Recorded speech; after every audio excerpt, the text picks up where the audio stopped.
तो आज हम इसी पे चर्चा करेंगे और एक स्पेशल धन्यवाद मैं डॉक्टर सिंह साहब को देना चाहता हूं कि जिन्होंने मेरे को जो है इतना अच्छा अवसर प्रदान किया और उनके एक ही कॉल पे मैं यहाँ पे आ गया और अन्य जो है यहाँ पे प्राध्यापक जो बैठे हैं उनका भी जो मैं धन्यवाद करना चाहता हूँ। भारत में अगर हम देखें तो दो सबसे बड़ी चीज होती है आज भी भारत के समाज में, एक होता है सरकारी नौकरी लगना और एक होता है शादी लगना। आपने देखा होगा हर किसी के माँ बाप जो है एक उम्र के बाद कहते हैं भैया इसकी शादी क्यों होगी, रिश्तेदार भी यही पीछे लगे रहते हैं, और या तो भैया इसकी जॉब कहाँ लगेगी कैसे नहीं लगेगी। देखो जॉब लगना या लगना ये मैं मानता हूं कि ये हमारी अवेयरनेस जिसे कहते हैं हम जागरूकता उस पर डिपेंड करता है। आज यहाँ पे हम यूपीएससी यानी कि जो लोक सेवा आयोग जो भारत की सबसे बड़ी परीक्षा कराता है जिसमें आप आईएएस, आईपीएस, आईएफएस बनते हो, फॉरेस्ट ऑफिसर बनते हो, उसके बारे में आज हम चर्चा करना चाहेंगे। भारत में अगर मैं आपको इसका एक ट्रेंड बताने की कोशिश करूं 80s और 90s में, 80 और 90s में हम देखते थे कि बहुत ही दुर्गम इलाकों से गांव जैसे खासकर उत्तर प्रदेश और बिहार से बहुत ज्यादा आईएएस, आईपीएस बनते थे।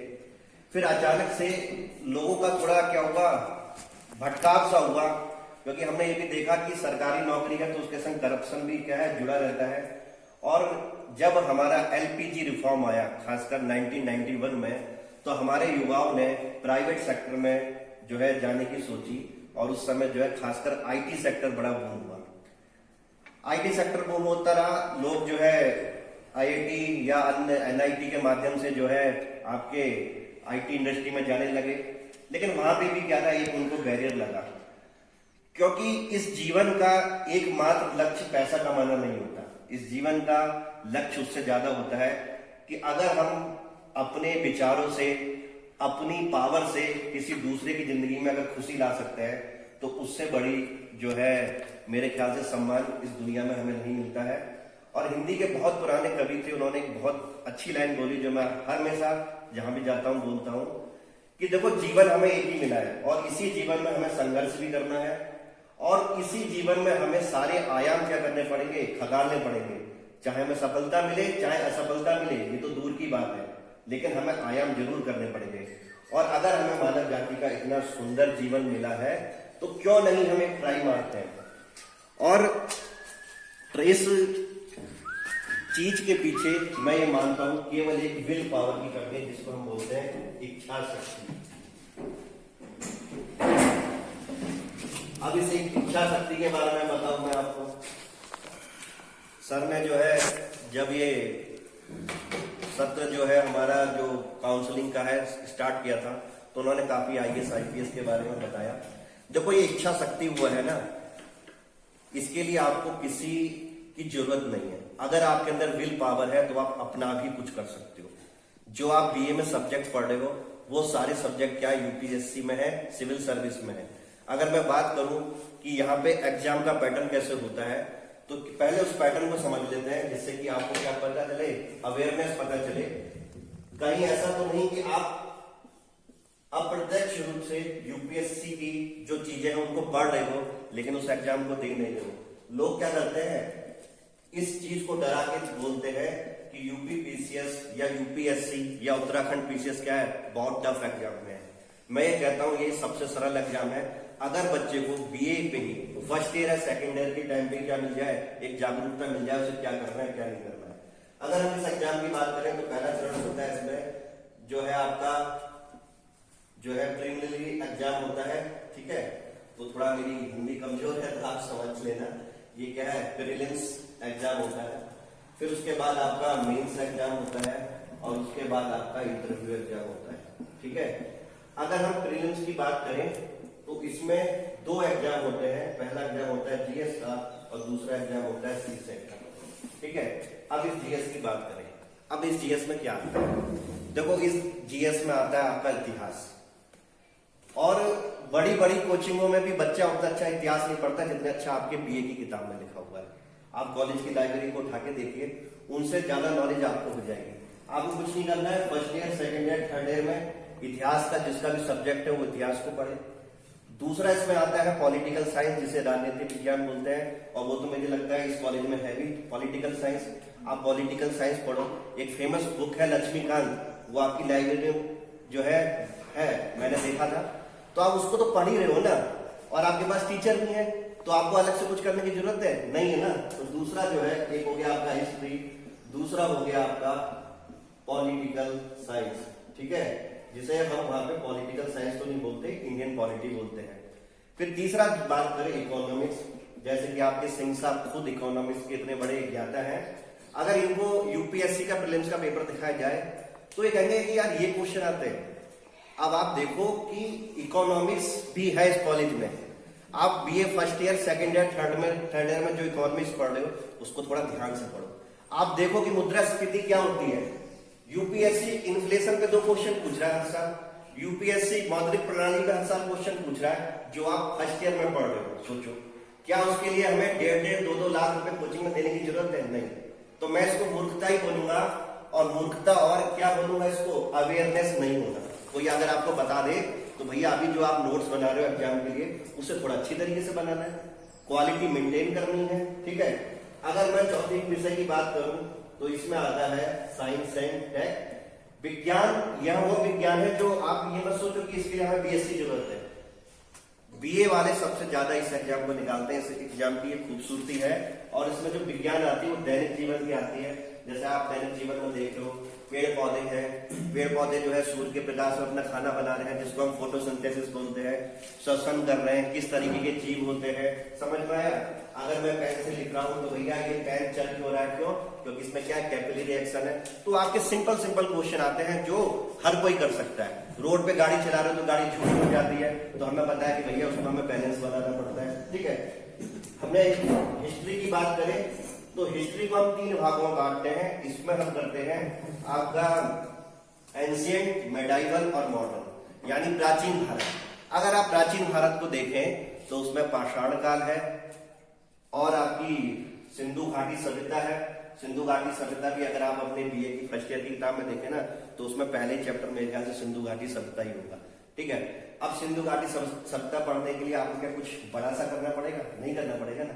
बस ये है कि आपको ये मान के चलना है कि इस समय जो हम यहाँ पे, चाहे आपका सेमेस्टर सिस्टम हो, चाहे आपका एनुअल सिस्टम हो, जो भी कुछ कर रहे हैं उसको कागज में जरूर लिखें, डायरी मेंटेन करें, कॉपी जरूर मेंटेन करें, कि जिससे हमें पता चले कि 3 साल बाद जब हम इस एग्जाम में बैठेंगे तो इसी डायरी को या इसी कॉपी को क्या करना है, हमें रिवाइज करना है। मेरी बातों को पूरा विश्वास करो।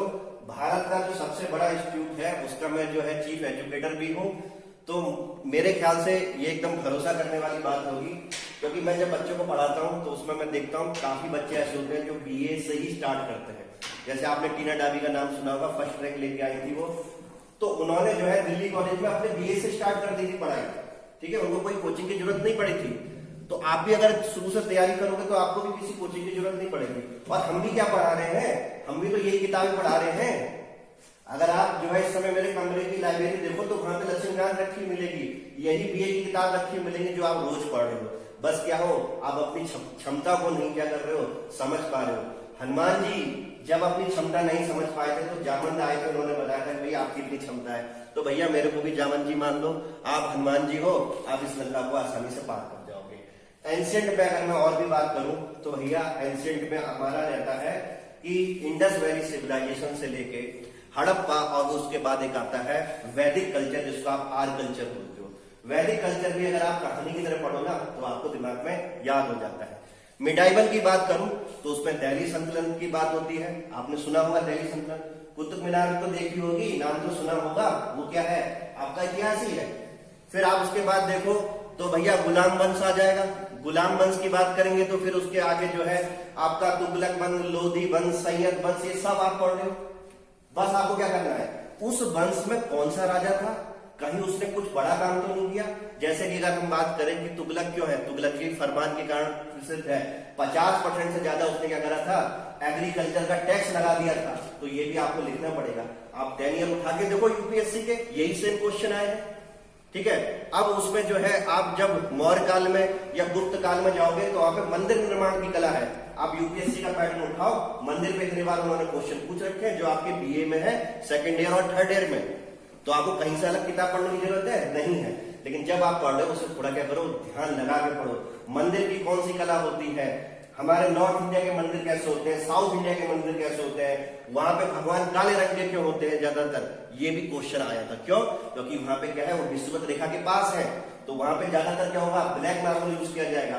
तो हर चीज का क्या है, कुछ ना कुछ कारण है, और वह कारण जो है आपकी किताबों में बहुत अच्छा लिखा है। और दूसरा प्लस पॉइंट क्या है, आपकी जो है विद्यालय में जनसंख्या कम है, आप अपने ग्रुप बनाए, हर सैटरडे संडे या कोई एक दिन चुन ले जिसमें केवल आप किसकी बात करें, सिविल सर्विस की बात करें, और जितना भी पाठ्यक्रम आपके अध्यापक गणों ने कराया है उनसे डिस्कस करें कि सर इसमें यूपीएससी या हम सिविल सर्विस आपके उत्तराखंड पीसीएस की बात करें, चाहे यूपी पीसीएस की बात करें, तो किस तरह के क्वेश्चन बन सकते हैं। कोई रॉकेट साइंस नहीं है, केवल और केवल क्या है, ये हमें पता नहीं होता।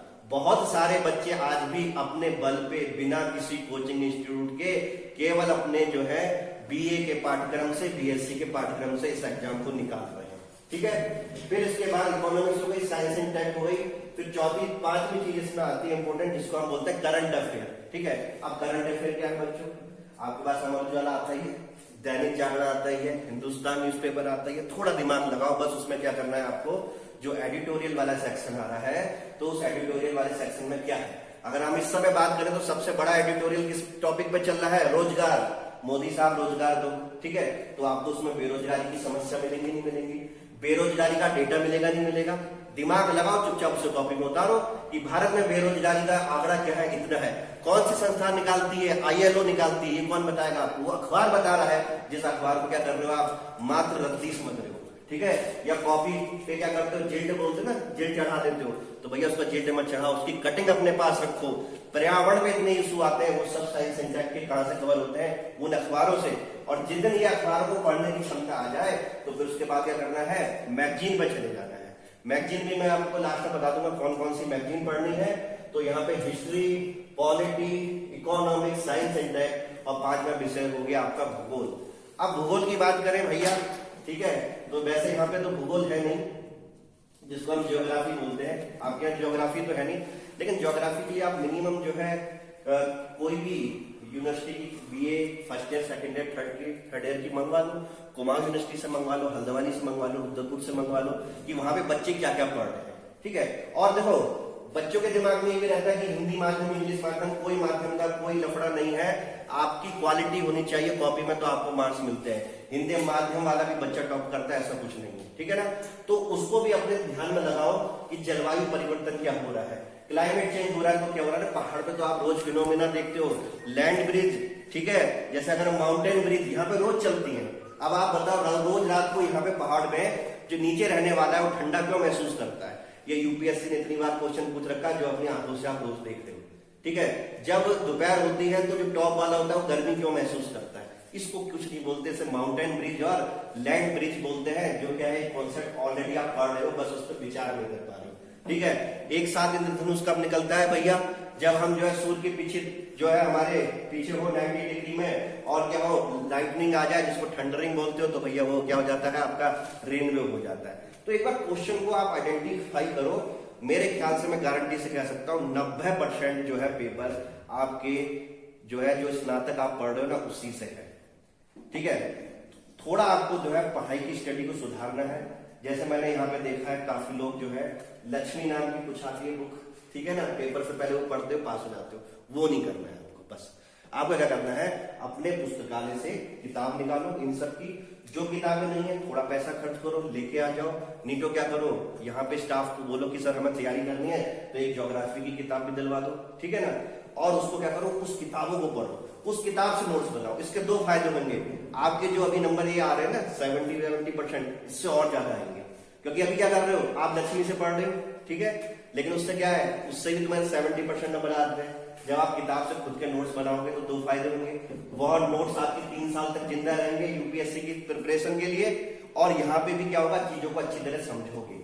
ठीक है, चीजों को अच्छी तरह समझोगे कि पेट्रोल के प्राइस बढ़ जा रहे हैं, पेट्रोल के प्राइस बढ़ क्यों रहे हैं, गल्फ कंट्री जो है कार्टेलाइज क्यों कर रही है, क्योंकि भैया उनको पता है कि जितना हम प्रोडक्शन कम करेंगे उतना क्या होगा, इसकी डिमांड क्या होगी, ज्यादा होगी, और जब सप्लाई कम है तो उसके प्राइस बढ़ जाएंगे। ये आपके इकोनॉमिक्स से लिखा हुआ है, यही यूपीएससी क्वेश्चन पूछ देती है कि हाल ही में भैया पेट्रोल के प्राइस क्यों बढ़ रहे हैं। पहला, ओपेक देशों ने अपना उत्पादन कम कर रखा है, तो बिल्कुल कम कर रखा है, तो डिमांड एंड सप्लाई तो है। तो वो कौन सिखाएगा? वो आपको आपके टीचर सिंह साहब सिखाएंगे, लेकिन आपको करना जरूर पड़ेगा। एक ही काम है, उसको थोड़ा समझदारी से करना। समझ में आ रहा है? कोई ऐसा बच्चा जिसके ऊपर से तो नहीं जा रहा। ये रॉकेट साइंस नहीं है। आप 10 ईयर देखना, तो आपको पता चलेगा कि BA first year, second year, third year का ही क्या है, एक तरीके से मिक्सचर है।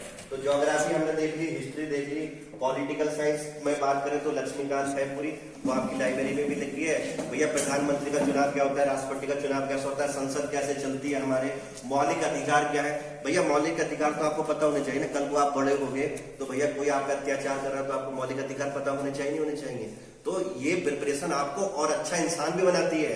समझ में आया? आगे बढ़ने के और आयाम खोलती है। तो मेरे हिसाब से जिंदगी में एक बार सिविल सर्विस की तैयारी हर बच्चे को क्या करनी चाहिए, जरूर करनी चाहिए। ठीक है, तो ये हमारा लगभग क्या हो गया, करंट अफेयर जोड़ दें तो प्रीलिम्स का हो गया स्टेज नंबर 1। ठीक है, अब स्टेज नंबर 2 में क्या आता है? अच्छा, जो सीसेट का जो पार्ट होता है ना, क्वालिफाइंग होता है, यानी कि इसमें केवल 33% मार्क्स लाने होते हैं।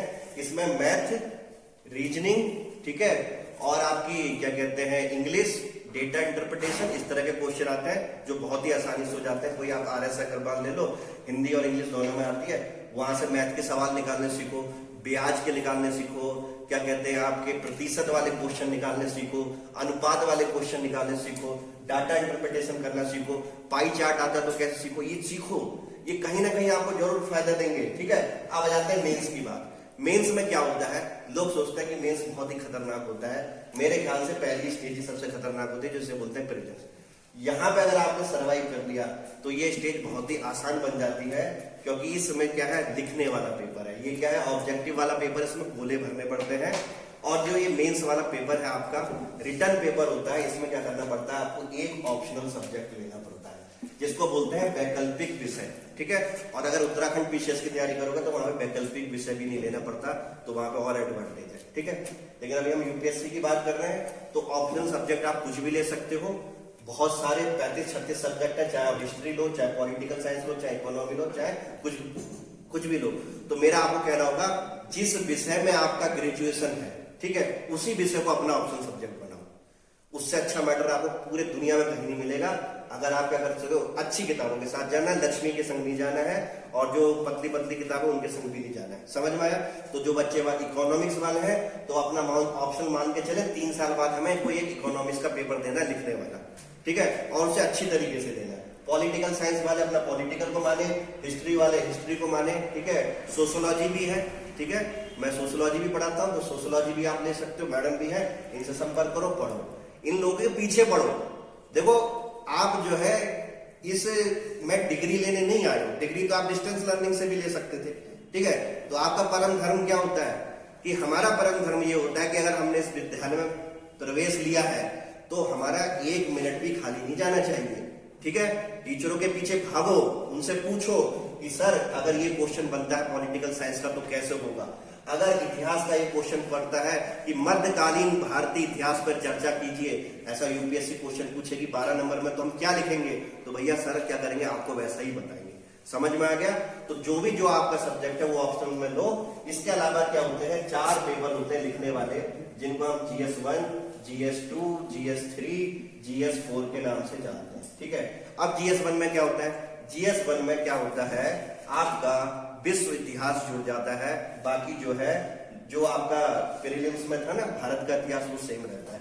यानी कि आपको विश्व का इतिहास याद करना पड़ेगा। जैसे कि रसिया की क्रांति क्या हुई थी, तो वो तो आपको बीए में है। ठीक है, आपको पढ़ना पड़ेगा फ्रांस की क्रांति कैसे हुई थी, तो पता चलेगा कि लुईस 16वां था, उसने कुछ करा था, आपातकाल जैसा तो क्रांति हो गई थी। सब शब्द याद है आपको। फिर आपको पूछेंगे कि भैया नेपोलियन कौन था, नेपोलियन ने क्या क्या रिफॉर्म करे थे, नेपोलियन भी आपने पढ़ा होगा, उसके रिफॉर्म भी पता होंगे, आपको पता होंगे नहीं होंगे। फिर उसके बाद पूछेंगे कि भैया जो ये क्रांति हुई थी इसमें भारत पे क्या असर पड़ा, तो भारत पे क्या असर पड़ा, सिंपल असर पड़ा कि जब हमने देखा कि गोरे लोग वहां पे हार सकते हैं तो हमारे भारत में भी हार सकते हैं, तो भारत वालों को क्या मिला, इससे मोटिवेशन मिला। नहीं तो पहले हम क्या सोचते थे कि अंग्रेज कभी नहीं हार सकते, फिर हमने अंग्रेजों को क्या करा, हराने की कोशिश करी। फिर भारतीय आंदोलन पे आ जाओ, गांधी जी का क्या योगदान था, आप पढ़ते ही हो। बाल गंगाधर तिलक का क्या लोग योगदान था, ये सब पढ़ते हो। रविन्द्रनाथ टैगोर कौन थे, ये सब आप पढ़ते हो। तो इस तरह के क्वेश्चन जो है आप क्या करो, तैयार करोगे किसमें, GS1 में। और इस GS1 में मेनली क्या रहता है, इंडियन हिस्ट्री, वर्ल्ड हिस्ट्री, और एक चीज ऐड हो जाती है इसमें, सोसाइटी। अब इंडियन सोसाइटी क्या है, अब यहाँ पे क्वेश्चन सुनोगे तो हंसी आएगी, जैसे कि भारत में दहेज प्रथा क्यों है और इस दहेज प्रथा का निर्माण कैसे हो सकता है। मेरे ख्याल से कुछ दिनों पहले आपका पेपर हो रहे थे, तो मैं यहाँ पे एज ए एग्जामिनर भी आया था, तो मैंने देखा था वही क्वेश्चन आपके उसमें आ रखा था, किसी का था ना कि दहेज प्रथा उन्मूलन कैसे होगा। अब सोचो आप वहां पे लिख रहे हो, यूपीएससी में नहीं लिख सकते, यहाँ पे तो लिख रहे हो, तो यहाँ पे तो आप खूब लिख रहे हो कहानी, यहाँ पे यूपीएससी में केवल आपको 200 शब्दों में लिखना पड़ेगा, यानी कि आपकी मेहनत भी आधी है। एक खड़ा पन्ना ऐसा, एक खड़ा पन्ना ऐसा हो गया आपके 200 शब्द। एक लाइन में जनरली 9 शब्द आते हैं, ठीक है ना, तो आप 200 शब्द में कितना अच्छा लिख सकते हो ये क्वेश्चन को। लेकिन 3 साल बाद नहीं लिख पाओगे आप। फिर उस 3 साल बाद इसी दहेज वाले क्वेश्चन के लिए आपको किसकी जरूरत पड़ेगी, एक कोचिंग वाले की। तो आप अपने पैर पर खुद ही कुल्हाड़ी मारते हो, नहीं मारते हो। अभी बनाओ इस क्वेश्चन को, अभी लिखो, और उस कॉपी को क्या करना है, मेंटेन रखना है। और इंडियन सोसाइटी में क्वेश्चन बताऊं कि वुमेन एम्पावरमेंट क्या है, और इसमें भारत सरकार कौन कौन सी स्कीम लेके आ रही है। अब बताओ ये हास्यप्रद क्वेश्चन है कि नहीं है, ये आपके लिए तो बच्चे वाला क्वेश्चन होगा। आप वुमेन एम्पावरमेंट लिख सकते हो, लिख सकते हो, नहीं लिख सकते। तो भैया इंडियन सोसाइटी के जो क्वेश्चन आते हैं आप आसानी से कर सकते हो। भारत में गरीबी क्यों है, जैसे कि आपने जो है अपनी सोशियोलॉजी में पढ़ा होगा शब्द पैट्रियार्कल सोसाइटी, पितृत्वात्मक सत्ता बोलते हैं ना, तो उस पर क्वेश्चन आता है कि भारत में पैट्रियार्कल सोसाइटी से हमारे देश को क्या क्या नुकसान हुआ है। तो आप लिख दो। आप तो यहाँ पे अभी 300 शब्द लिखते होगे, मैं देखता हूँ बी कॉपी सी कॉपी लिखते हो, अरे यहाँ पे तो केवल 200 शब्द चुनिंदा लिखने हैं, बहुत आसानी से लिख सकते हो, ठीक है। चौथी चीज GS1 में जुड़ जाती है आपकी ज्योग्राफी, और ज्योग्राफी का मतलब भूगोल। भूगोल में सिंपल क्वेश्चन आता है, तूफान कैसे चलते हैं, तो अभी तो किसी का है नहीं, तो उनके लिए बहुत आसान होता है क्वेश्चन, तूफान कैसे होते हैं, ज्वालामुखी विस्फोट कैसा होता है, इसके क्या क्या कारण हो सकते हैं, इस तरह के क्वेश्चन आते हैं, ठीक है। मानसून आने से भारत की कृषि पे क्या प्रभाव पड़ रहा है, तो ये तो आप देख सकते हो, बहुत सारे आप लोग जो है कृषि करते हो कि भैया मानसून जरूरी है, बारिश जरूरी है, नहीं तो खेती नहीं होगी, ठीक है। मोनोकल्चर क्या होता है, फिर मिक्स्ड कल्चर क्या होता है, इस तरह के क्वेश्चन जो है आपको किसमें मिलते हैं, GS1 में, ठीक है। ये भी लिखने वाला होता है। इसमें 20 क्वेश्चन आते हैं बच्चों, कितने क्वेश्चन आते हैं, 20 क्वेश्चन। तो आप बहुत आसानी से कर सकते हो। कभी मैं आपको जो है सोशियोलॉजी का ऑप्शनल का पेपर भेजूंगा मैडम के माध्यम से, आप देखना ईमानदारी से। आप आज भी जो 3rd ईयर में है वो 60% क्वेश्चनों को बोल सकता है कि मैडम हम इसमें कुछ ना कुछ लिख सकते हैं। जो 1st ईयर में है वो 40% पेपर को देख के बोल सकता है कि मैडम हम इसमें कुछ ना कुछ लिख सकते हैं। तो यार आप यहाँ लिख सकते हो, तो एक जो है 200-250 रुपए का फॉर्म भर के वहां नहीं लिख सकते, समझ में आया। बस वही क्या है, हम हनुमान जी बन गए, अभी हम लिख रहे हैं, लेकिन यहाँ लिखते लिखते क्या होता है, हमारे जीवन में समस्या आती जाती है कि भैया हम जैसे ही BA खत्म होता है हमारा, हम 1st ईयर में क्या पढ़ा था वो नहीं बोल पाते, 2nd ईयर में क्या पढ़ा था हम वो नहीं बोल पाते, ठीक है। तो ये हो गया आपका GS1। अब GS2 की बात करें, ये भी लिखने वाला होता है। इसमें पूछा जाता है गवर्नेंस, इसमें पूछा जाता है करप्शन, इसमें पूछा जाता है इंटरनेशनल रिलेशन। अरे कितने बच्चों को इंटरनेशनल रिलेशन कितना अच्छा आता होगा, सोचो। आप दिन भर अमेरिका की बात करते हो नहीं, चाइना की बात करते हो नहीं करते हो। क्वेश्चन आ गया, मान लेते हैं गलवान घाटी में जो भारत और चाइना का डिस्प्यूट हो रहा है, उससे इंटरनेशनल रिलेशनशिप पे क्या फर्क पड़ेगा, क्या आप नहीं लिख सकते। अरे ये तो आपको आज तक ही बता दे रहा है, बता रहा नहीं बता रहा, और उससे तो आपका खून खोल जाता है इस विषय पे, तो आप लिख नहीं सकते कि भैया पाकिस्तान आतंकवाद बढ़ा रहा है, तो भैया भारत पे इसका क्या फर्क पड़ रहा है। यूनाइटेड नेशन के पास हम क्यों गए, उस समय जवाहरलाल नेहरू क्यों गए। इस तरह के इंटरनेशनल रिलेशनशिप होते हैं, और इंटरनेशनल रिलेशनशिप केवल और केवल भारत और उनके पड़ोसी देशों के क्या है, आपके सिलेबस में। यानी कि क्या, भारत और श्रीलंका का ऐसा इशू है, भारत नेपाल का इशू कैसा है, तो अभी हम देख रहे हैं नेपाल चाइना की तरफ ज्यादा भाग रहा है। तो ये सब चीज हम लोग देख रहे हैं ना। तो पॉलिटिकल साइंस जिनका होगा उनके लिए बहुत ही मामूली क्वेश्चन होंगे, लेकिन हाँ ये 3 साल बाद बहुत टफ क्वेश्चन हो जाएंगे अगर आपने अभी से अपना ध्यान नहीं दिया, ठीक है। तो GS2 में जो आता है वो आता है आपकी गवर्नेंस, इंटरनेशनल रिलेशनशिप और वर्ल्ड की ऑर्गेनाइजेशन, और आपकी गवर्नेंस और भारत की वेलफेयर स्कीम। अब समझते हैं क्या वेलफेयर स्कीम मतलब, बेटी पढ़ाओ वाली स्कीम हो गई, ठीक है। इस समय जो है वेलफेयर की स्कीम वुमेन के क्षेत्र में कौन कौन सी चल रही है, युवाओं के लिए कौन कौन सी चल रही है, इनकी लिस्ट बनाओ।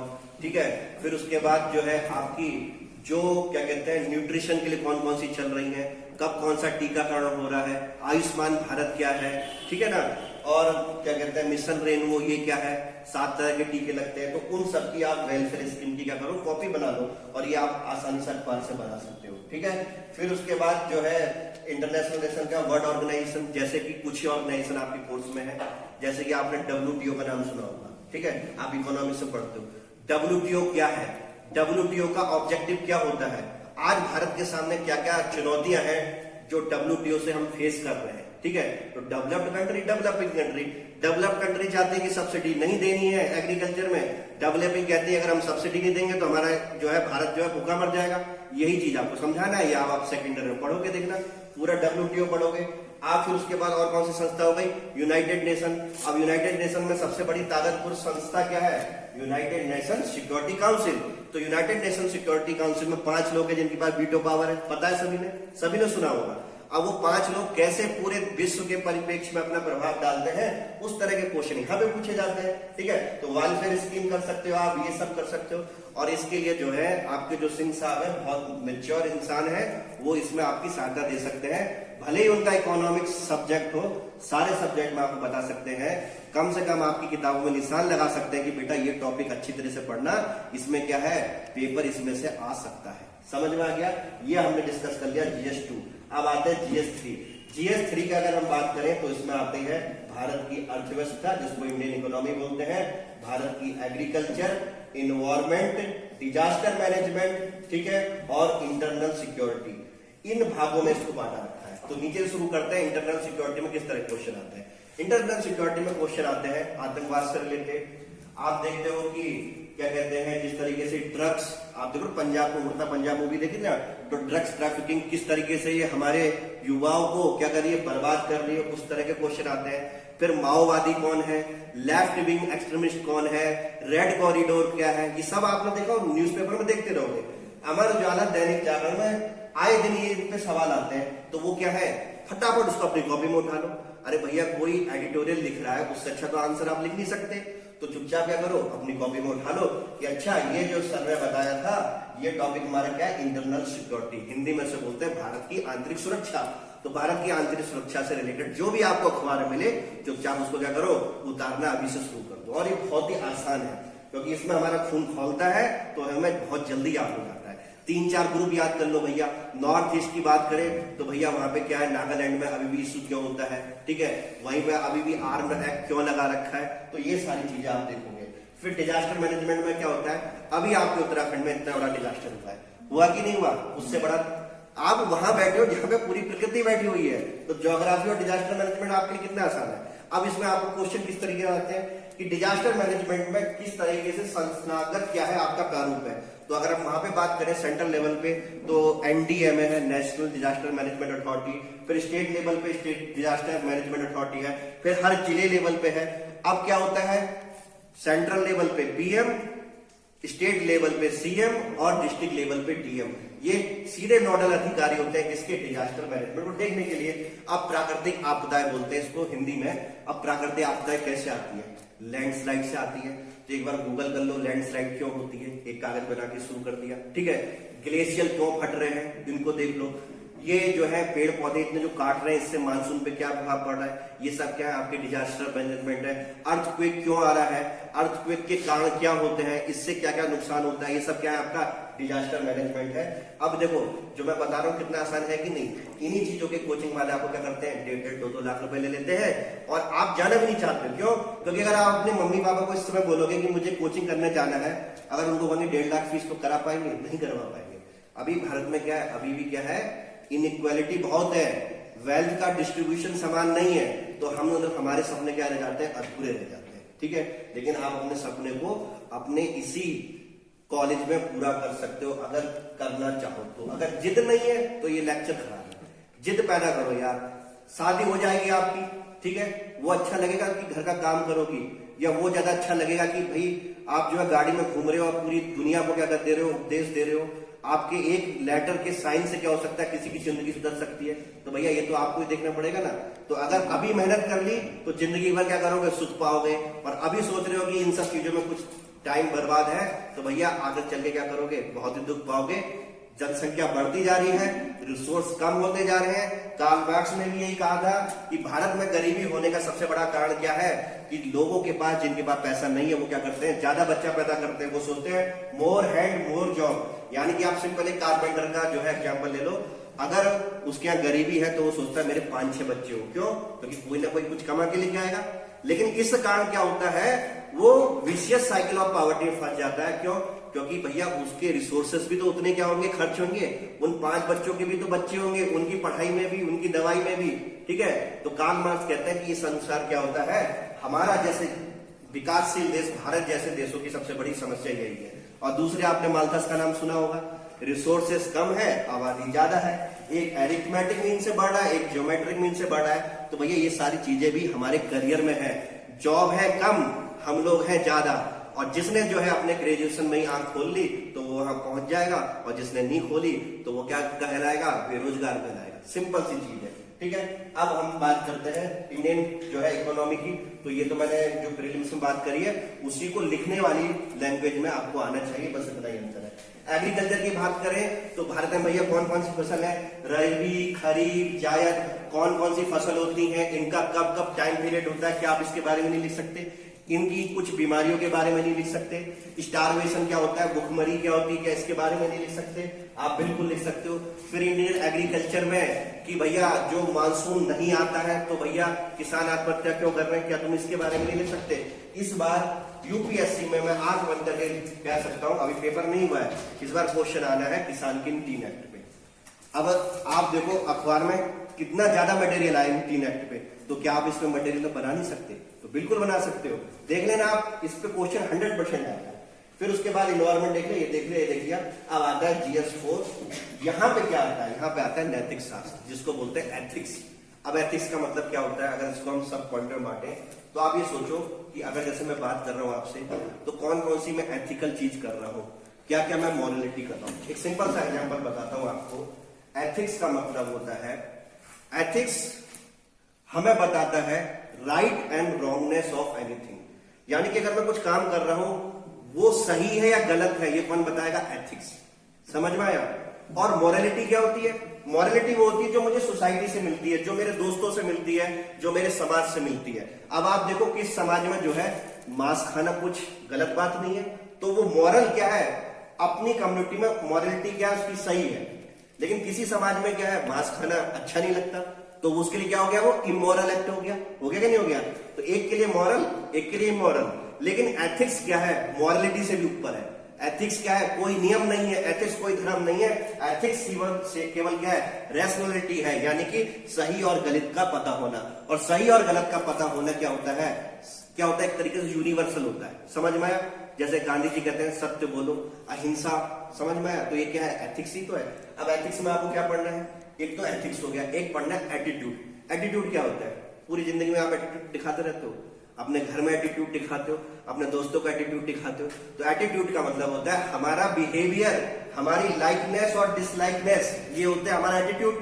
तो एटीट्यूड के बारे में पढ़ो। एक लेक्सिकन नाम की किताब आती है, आप उसको खरीदो, इतनी सी किताब है, पेपर 4 पूरा वहां से हो जाता है। उसको लिख लो आप, लेक्सिकन नाम की किताब है, LEXICON, तो आप इसको मंगवा सकते हो। ठीक है। एथिक्स की अगर तीसरी यूनिट की बात करूं तो और आपको हंसी आएगी, वो है एप्टीट्यूड। एप्टीट्यूड का मतलब क्या होता है, स्किल। किसी काम को करने की कोर कॉम्पिटेंसी होती है एप्टीट्यूड। और एटीट्यूड होता है किसी भी चीज का लिए हमारा धनात्मक या ऋणात्मक बिहेवियर क्या है। क्या आप इसको नहीं पढ़ सकते हो? चौथी यूनिट की बात करूं तो उसमें है इमोशनल इंटेलिजेंस। पेपर 4 एक ऐसा पेपर है जिसमें 140 नंबर तक स्कोर आ जाता है, अगर आप क्या हो, थोड़े से एक्टिव हो इस दुनिया के लिए। अब इमोशनल इंटेलिजेंस क्या होता है, इसका मतलब है कि अगर हम कोई काम कर रहे हैं तो कहीं हमारे इमोशन बाधा तो नहीं डाल रहे उस काम में। सिंपल सा मैं एग्जाम्पल देता हूं, ये बहुत बड़ी प्रोवर्ब में कहा जाता है कि नौकरी पाने के लिए IQ की जरूरत है, लेकिन जीवन में सफलता पाने के लिए EQ की जरूरत है। EQ क्या होता है, इमोशनल क्वेश्चन, जिसको हम बोलते हैं इमोशनल इंटेलिजेंस। यानी कि इमोशनल इंटेलिजेंस सिंपल सी चीज होती है कि अगर ये आपका क्या है ब्रेन और ये है क्या आपका हार्ट, जिसको मैं हिंदी में ले देता हूं, ये है आपका दिमाग, ये है आपका क्या दिल, इन दोनों का जो कॉमन चीज हो गई वो क्या हो गई इमोशनल इंटेलिजेंस। यानी कोई भी काम करो तो उससे पहले दिल से तोलो, फिर उससे दिमाग से तोलो, जो भी काम करोगे इमोशनल इंटेलिजेंस में क्या रहेगा आएगा। लेकिन अगर इसमें आपने आईक्यू लगा दिया तो केवल वो दिमाग वाला काम होगा। ठीक है, भारत जैसे देश में जहां पे गरीबी इतनी ज्यादा है, असमानता इतनी ज्यादा, आप खुद सोचो कि कोई भी चीज मैथमेटिकल फार्मूले से हो सकती है? नहीं हो सकती ना, तो हमें क्या इमोशन भी तो लाने पड़ेंगे। तो इसीलिए यूपीएससी ने चैप्टर रखा है इमोशनल इंटेलिजेंस का, इसको एक बार पढ़ डालो। अब इसको देखो इमोशनल इंटेलिजेंस हमारा किस किस से बनता है, तो भैया हम जितना एक्सपोजर लेंगे अपनी जिंदगी को बाहर, जितने लोगों की समस्या को सुनेंगे, हमारा इमोशनल इंटेलिजेंस बनेगा। हम जितनी डॉक्यूमेंट्री पढ़ेंगे, यूट्यूब पे आप जो है हंसी मजाक के वीडियो देखते होगे, डॉक्यूमेंट्री देखा करो, उससे पता चलता है कि भैया असली मानव का जीवन क्या है। अगर आप मैनुअल स्कैवेंजर यानी कि जो बेचारे हाथों से कचरा उठाते हैं या जो बेचारे सेप्टिक टैंक में जाते हैं, आपको पता है भारत में हर साल 2000 से ज्यादा लोग सेप्टिक टैंक के अंदर मर जाते हैं, जिसको आप गटर बोलते हो। उसके ऊपर एक बहुत प्यारी डॉक्यूमेंट्री है, आप उस डॉक्यूमेंट्री को देखोगे तो आपकी इमोशन जगेंगे नहीं जगेंगे, सही सुन लो। तो आप जिस दिन जो भी अधिकारी बनोगे तो इमोशनल इंटेलिजेंस यूज करोगे नहीं, करोगे नहीं करोगे। ये है 5वीं यूनिट है इसमें प्रोबिटी। प्रोबिटी का मतलब होता है कि किसी भी इंसान की, किसी भी सिविल सर्वेंट की कितनी क्षमता है कि वो कब तक सत्य बोल सकता है, कब तक वो रिश्वत नहीं ले सकता है, कब तक वो आदर्शवादी हो सकता है। यानी कि हमारी मोरलिटी की स्ट्रेंथनेस, एक होता है केवल क्या मोरलिटी होना कि हमें पता है कि हम ये सही गलत कर सकते हैं, लेकिन कितना स्ट्रेंथ है, कितना मजबूत है। कहीं आपकी मोरलिटी ऐसी तो नहीं है कि 10-20 हजार रुपए दिए तो आपने बोला कि नहीं मैं हूं मतलब खतरनाक अधिकारी, मैं नहीं लूंगा। देखा 1 लाख रुपए का ऑफर आया तो आपने बोल दिया ले लो, तो यहाँ क्या हो गया आपका प्रोबिटी कम हो गई। ठीक है, तो क्या आप प्रोबिटी नहीं पढ़ सकते। फिर उसके बाद पेपर 4 का सेकंड पार्ट जो होता है वो होता है केस स्टडी। अब केस स्टडी देखो कैसे आती है, एक केस स्टडी मैं ही बना देता हूं आपकी। उत्तराखंड में हाल ही में जो है आपका इतनी बड़ी त्रासदी हुई, ठीक है, तो उस समय त्रासदी के बाद वहां के जो डीएम महोदय थे उन्होंने क्या करा, सबसे पहले तो वहां का काम रुकवाया। काम रुकवाने के बाद उन टनलों को क्या करा, खाली करवाया। 4-5 दिन तक रेस्क्यू ऑपरेशन चले, ठीक है, और रेस्क्यू ऑपरेशन के बाद पता चला कि 20 से ज्यादा लोग बेचारे मर गए। ठीक है, ये है आपकी केस स्टडी। ठीक है, अब उसमें यूपीएससी पूछेगा अगर आप यहां पे डीएम होते तो आप क्या करते, बताओ। कोई बच्चा बता सकता है? इसको बोलते हैं केस स्टडी। ये होती है पेपर 4 में 3 से 4 केस स्टडी आती है कि इस कंडीशन में आप क्या करोगे। एक केस स्टडी और मैं बना देता हूं, आप जो है राशन को वितरण करने वाले अधिकारी बन गए हो और आपके सामने जो है एक वृद्धा आती है और वो कहती है कि बेटा मेरा राशन कार्ड तो है नहीं, तो क्या आप उस कंडीशन में उसको राशन दोगे या आप केवल नियमों का पालन करोगे? तो केस स्टडी है कि नहीं। तो अगर हम बात करें इन केस स्टडी को सॉल्व करने की, तो मानवता जो है सबसे बड़ी चीज है। कुछ ऐसी चीज जो है उसको हम लॉ के अंदर नहीं कर सकते। यानी कि एक टर्म होती है मैक्सिमम ऑफ, एक तरीके से आप कह सकते हो मैक्सिमम ऑफ रिबाउंस या मैक्सिमम ऑफ लिबरल, यानी कि हर सिविल सर्वेंट को थोड़ा बहुत लिबरल होना चाहिए according to term and condition. लेकिन मैक्सिमम ऑफ रिबाउंस बोलता है कि उसको तुरंत रिबाउंस होना चाहिए। रिबाउंस मतलब जैसे हम बॉल फेंकते हैं हमारे पास लौट के आती है ना, तो उस समय उसे वृद्धा को क्या कर देना चाहिए था, राशन दे देना चाहिए था। लेकिन उसको ये रिचुअल नहीं बनाना चाहिए कि कोई भी आ जाए बिना राशन कार्ड लेके चले जाए। रिबाउंस होना चाहिए नियम पे। समझ में आया? जैसे कि हम कहते हैं कि रेड लाइट है, हमारी लाल बत्ती चली है तो हमें तोड़ना नहीं चाहिए। अगर कोई एम्बुलेंस में जा रहा है, वो मरने वाला है और उस इंसान ने जो है लाल बत्ती तोड़ दी तो क्या होगा? वैसे तो एम्बुलेंस में लाल बत्ती तोड़ा माना नहीं जाता। सोच लो आपकी प्राइवेट गाड़ी है और आपने जो है लाल बत्ती तोड़ी, तो क्या ये एथिकल एक्ट होगा कि नहीं होगा? बताओ भैया, क्या ये एथिकल एक्ट होगा कि नहीं होगा? बताओ। अगर आप अपनी गाड़ी में जा रहे हो, पीछे किसी को हार्ट अटैक आ गया है और आपने लाल बत्ती तोड़ दी है, तो आपने एथिकल काम किया है कि अनएथिकल काम किया है? अनएथिकल, न्यायपूर्ण काम नहीं करा, एथिकल काम किया। यानी कि हमने बिल्कुल किया है। मानवता से बड़ा कोई धर्म नहीं है भाई, मानवता के बाद तो सिविल सर्वेंट है। ठीक है, तो ये चीजें जो है आप कैसे कर सकते हो, आप क्या करो, एक दिन अपना डिस्कशन का बनाओ। जैसे कुछ दिनों पहले निबंध प्रतियोगिता हुई थी, 2 बच्चे आपस में बहस कर रहे थे, ऐसी आप बहस करो। तो उससे क्या होगा, आपका क्या होगा, बोलने का नजरिया बनने का, चीजों को पकड़ने की कोशिश करोगे। ठीक है ना। तो इस आधार पर क्या हो सकता है, आपका पेपर 4 हो नहीं सकता है, ऑप्शनल आप दे ही सकते हो। अब इसमें अच्छे नंबर आ गए तो आपकी इंटरव्यू कॉल होगी, और इंटरव्यू कॉल में तो आपकी पर्सनालिटी, जब यहां तक आप सीरियस तैयारी करोगे तो इंटरव्यू की पर्सनालिटी आपकी अपना भी बन जाएगी, ठीक है ना। तो तीसरे स्टेज की कोई मारामारी नहीं है, मारामारी है इसकी पहले और दूसरे स्टेज की। तो ये जो है आपको करना चाहिए। हमें भी अपने जमाने में ग्रेजुएशन में नहीं पता चला था, जबकि हम जो है बहुत अच्छी यूनिवर्सिटी से थे, पंजाब यूनिवर्सिटी के ग्रेजुएट हूं मैं। तो वहां पे भी जो है हम कई और तैयारी करते थे कि भैया IIM-कॉम निकालेगा, समझ में आया। तो कैट की तैयारी कर रहे हैं, कभी नहीं सोचा सिविल सर्विस की तैयारी करनी पड़ेगी, ठीक है। लेकिन जब हमने जो है अपने सपने भी पूरे करे, कैट क्वालिफाई भी किया, फिर उस हिसाब से जॉब भी करी, लेकिन पता चला कि पावर नहीं है, ठीक है ना। तो पावर के लिए क्या है, सिविल सर्वेंट ही है। और अगर हमें भी कोई अगर first year, second year, third year बता देता, वहां तो 4 साल की डिग्री होती है, सोचो 1 साल और मिलता है, वहां पे 3 साल की कोई डिग्री नहीं होती, तो 4 साल में तो और मजा जाता, क्यों सर, ठीक है। तो मेरा मानना तो यह है कि यही केवल ज्ञान और अज्ञानता की चीज है, लोग समझ नहीं पाते। और वो लोग सबसे बड़े बेवकूफ होते हैं जो कहते हैं ना कि IAS PCS बहुत टफ कंपटीशन है। ये आपके कहने के कारण क्या है ना, कुछ चंद लोग क्या कर रहे हैं, बार बार बनते जा रहे हैं। मैं ऐसे इतने एग्जाम्पल दिखा दूंगा आपको कि बच्चे हर साल कोई ना कोई पोस्ट ला रहे हैं, वो अपनी रैंक को सुधारने के लिए, समझ में आया। सबसे टॉप पोस्ट होती है IAS, जिससे आप क्या बनते हो, DM। फिर उसके साथ साथ जो है फॉरेन सर्विस वाली, जिसमें आप एम्बेसडर बनते हो। एम्बेसडर देखते हो ना, राजनयिक बोलते हैं जिनको, एम्बेसडर तक की पोस्ट, ठीक है। फिर उसके बाद कुछ लोग IPS बनते हैं, जिसमें आप जो है SP, ठीक है। फिर SP से अपना सफर शुरू करोगे और ऊपर तक जाओगे, DIG IG लेवल तक, ठीक है। फिर तीसरे लेवल पे इसमें IRS होता है, रिवेन्यू सर्विस, उसमें क्या बनते हो आप, कस्टम के अधिकारी बनते हो, टैक्स के अधिकारी बनते हो, बहुत ही बड़े लेवल के, ठीक है। और आपका रिटायरमेंट तक आप कमिश्नर जो है एक्साइज या सेल्स जो है रिटायर होंगे, बहुत ही रेप्यूटेड जॉब है। उसके अलावा भी बहुत सारी जॉब है जिसपे कोई बात नहीं करता, जैसे इंडियन पोस्टल सर्विस, जैसे डाक विभाग समझते हो ना, तो डाक विभाग का जो नोडल जो सबसे बड़ा अधिकारी होता है वो भी UPSC के थ्रू ही आता है, ठीक है। इतना बड़ा बंगला होता है, इतना बड़ा बंगला तो IPS वालों का भी नहीं होता, क्यों, क्योंकि जो इंडियन पोस्टल ऑफिसर है ये सब क्या है, अंग्रेजों वाली व्यवस्था है। और अंग्रेजों के पहले कितने बड़े बड़े बंगले होते थे, तो सेम बंगले अलॉट होते हैं। तो अगर आपको थोड़ा और अच्छा रुतबा चाहिए तो उसमें भी जा सकते हो, लेकिन उसमें क्या आपके नंबर कम आते हैं, तो आप क्या करते हो, पोस्टल सर्विस ले लेते हो। एक बात है ना कि क्या कहते हैं कि हाथी हाथी होता है। अब हाथी की सवारी करो, चाहे इनमें से UPSC 20 से 25 पोस्टों के लिए एग्जाम कराती, कोई सी भी पोस्ट मिल जाओ, आप हाथी रहोगे, ठीक है ना। ये जो है लिक्रेटिव जॉब है, और खासकर तो जो महिलाएं उनको आना चाहिए, IPS अधिकारी बनना चाहिए। अब जैसे अगर आप YouTube पे सर्च करोगे तो किंजल सिंह है, वो 2.5 साल की थी जब उनके पिताजी का एनकाउंटर हो गया था। उनके पिताजी भी DSP थे, समझ में आया। और सरकार ने, जो सरकार की मिली भगत बोलो या पुलिस डिपार्टमेंट की मिली भगत बोल दो, जब वो रेड डालने वाले थे तो उन्हीं के विभाग वालों ने क्या कर दिया था, उनको बता दिया था कि ये अधिकारी आ रहा है, तो उन्होंने उनको शूट कर दिया था।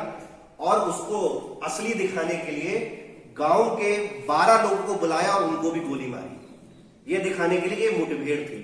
22 साल बाद इंसाफ मिला, लेकिन वही किंजल जो 2.5 साल की थी, ठीक है, आगे चल के क्या बनी, DM बनी। उस लड़की ने तब ले लिया था कि मैं क्या करूंगी, अपने पिताजी जैसी जॉब पे आऊंगी, ठीक है। और कुछ साल पहले जो है वो बहराइच की जो है DM थी। तो इस तरीके की पर्सनालिटी भी होते हैं कि भैया आप 2.5 साल से इतना बड़ा स्टेप ले लो, तो आप तो बहुत ही मैच्योर हो, आप ये स्टेप बहुत आसानी से ले सकते हो।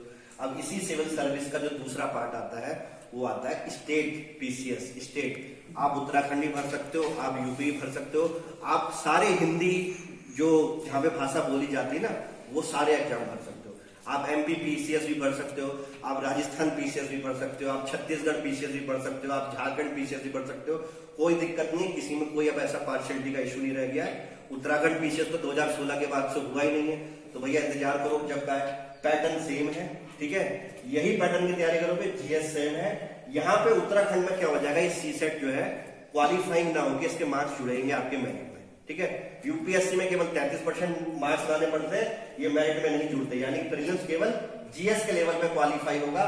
शर्त यह है कि आप CSET में पास होगे तो ही आपकी कॉपी चेक होगी, और 33% नंबर लाने पड़ते हैं, यहाँ पे पास हो जाते हैं। लेकिन उत्तराखंड PCS की बात करें तो GS और CSET जो शाम वाली मीटिंग में होता है, मैथ रीजनिंग जिससे आती है, दोनों के मार्क्स जुड़ते हैं, और दोनों के मार्क्स जुड़ के बनती है मेरिट।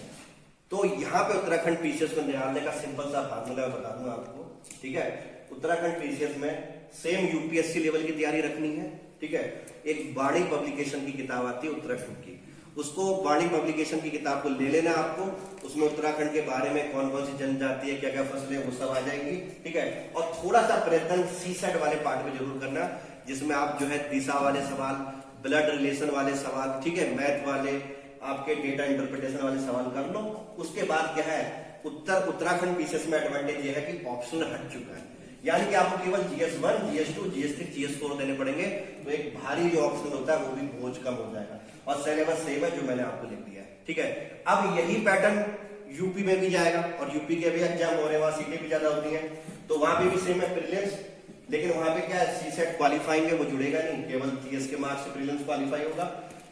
जैसे मेंस में आओगे GS1, GS2, GS3, GS4 और एक ऑप्शन लेना पड़ेगा।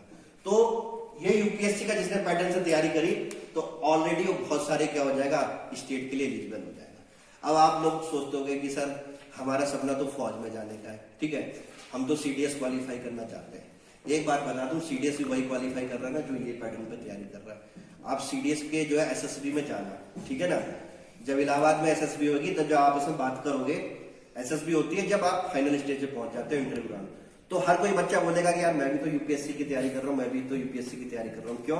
क्योंकि अगर आप सीडीएस को भी क्वालिफाई करने जाओगे ना, हालांकि सीडीएस की चर्चा नहीं करनी थी, लेकिन आपका दिमाग बहुत ज्यादा रहता है फिर बनने का, तो इसमें भी सुन लो भैया, जो पहला पेपर आता है आपका, ठीक है, उसमें भी क्या आती है आपकी मैथ, रीजनिंग, इंग्लिश और जीएस।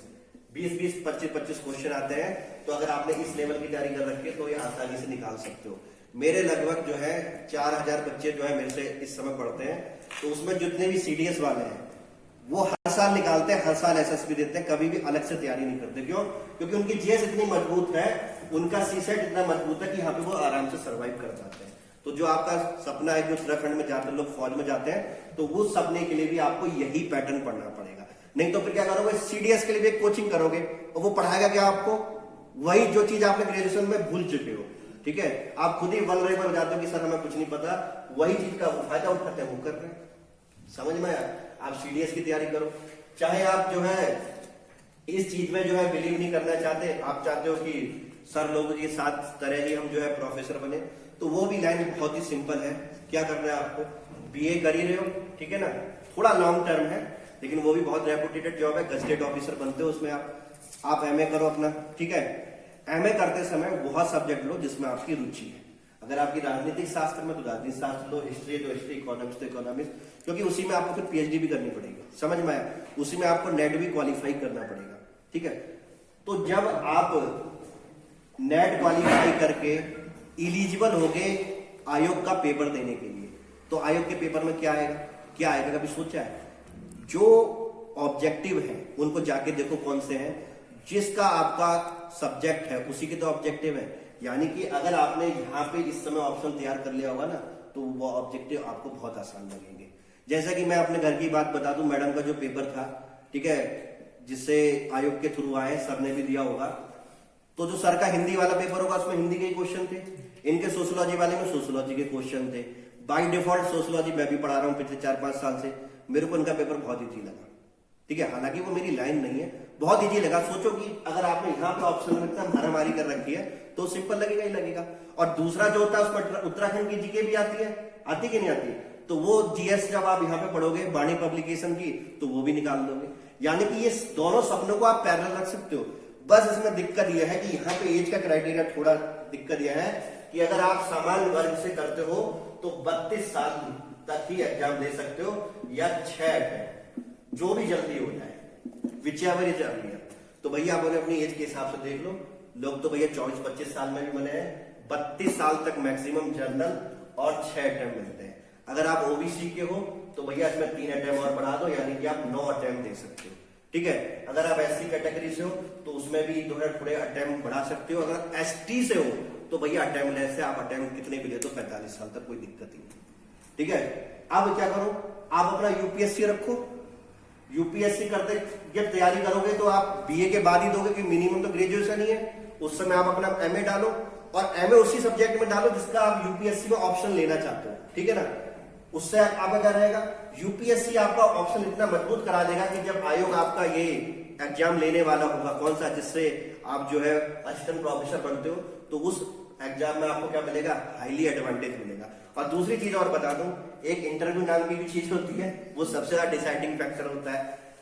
और इंटरव्यू पे बैच बनेगी सर, तो अब इंटरव्यू में क्या है, अब आप खुद बताओ, आप जो है यूनिवर्सिटी में पढ़ाने जा रहे हो, कल को फिर एसोसिएट प्रोफेसर बनोगे, हो सकता है वाइस चांसलर ही बन जाओ, क्या आप उस अभ्यर्थी को पैनल वाले तवज्जो देंगे जिसको कुछ बोलना ही नहीं आ रहा है, जब कुछ रट रटा के आ गया है? खुद सोचो, नहीं देंगे ना। और वहां पे अगर आप जनरल कैंडिडेट हो, आपको 60 से कम नंबर दे दिए, नंबर ही नहीं आना, ये कंडीशन ही बहुत टफ हो गया है। अब जैसे आपके जो है जोशी जी चले गए, उनकी सेकंड रैंक थी, 72-73 नंबर आए थे उनके, देखो वो क्यों आए, क्योंकि उनको पता था, उनको एक्सपीरियंस हो गया था जनता के सामने बोलने का, ठीक है। तो ये एक्सपीरियंस कहां से आएगा, जब आप जो है ना इन सब चीजों की तैयारी करोगे ना, तो आपको एक्सपीरियंस अपने आप से आ जाएगा। आप कहीं पे भी खड़े होके 10 धाराएं बता सकते हो संविधान की, 10 अपने अधिकार बता सकते हो, हर चीज को अच्छी तरह से लड़ाई कर सकते हो। आज वुमेन जो है वायलेंस बहुत ज्यादा हो रहा है, तो भैया वुमेन वायलेंस ज्यादा हो रहा है, तो आपको मैं ये मानता हूं कि उसमें वुमेन्स की साक्षरता भी एक बहुत बड़ा कारण है, ठीक है। ये कारण इसलिए कि अगर शिक्षित महिला है तो उसके ऊपर कोई भी हाथ उठाने से पहले क्या करेगा, सोचेगा नहीं सोचेगा।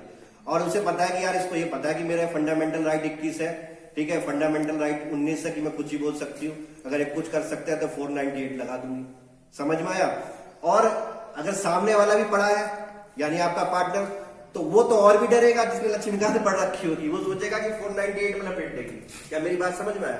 तो आपकी नॉलेज इतनी ज्यादा बढ़ जाएगी ना हर क्षेत्र में, क्योंकि इसका इन्होंने सिलेबस ही ऐसा बनाया है कि आप हर टॉपिक पे बोल सकते हो, हर टॉपिक पे कोई ऐसा विषय नहीं। सोचो कि आप ऐसा इंसान नहीं बनना चाहते, या जॉब तो किसी की भी लग जाएगी, लेकिन अगर आपको अंदर से कॉन्फिडेंस नहीं है, और जब नॉलेज बढ़ती है ना, तो उसका कॉन्फिडेंस बहुत बहुत अच्छे लेवल का होता है, बहुत ही अच्छे लेवल का होता है। आप इसको तभी करोगे जब समझ पाओगे, ठीक है। तो मेरे ख्याल से मैंने जो है आपको यूपीएससी बता दी, आपकी उत्तराखंड की स्टेट सर्विस बता दी, ठीक है। यही पैटर्न जो है यूपी में भी रहेगा, केवल वहां पे ऑप्शनल ऐड हो जाएगा। मैंने आपको सीडीएस भी बता दिया, जबकि सीडीएस नहीं बताना था, ठीक है, क्योंकि आप फौज में बहुत जाना चाहते हो। और मैंने आपको नेट और ये जो आप जो है आयोग के थ्रू जो है असिस्टेंट प्रोफेसर कैसे बनोगे, इसके बारे में भी मैंने आपको बताया, ठीक है। अगर आपको कोई क्वेश्चन है तो आप क्वेश्चन पूछ सकते हो, कोई भी डाउट हो, किसी भी तरह का डाउट हो, क्योंकि देखो बहुत डाउट होता है ऐसी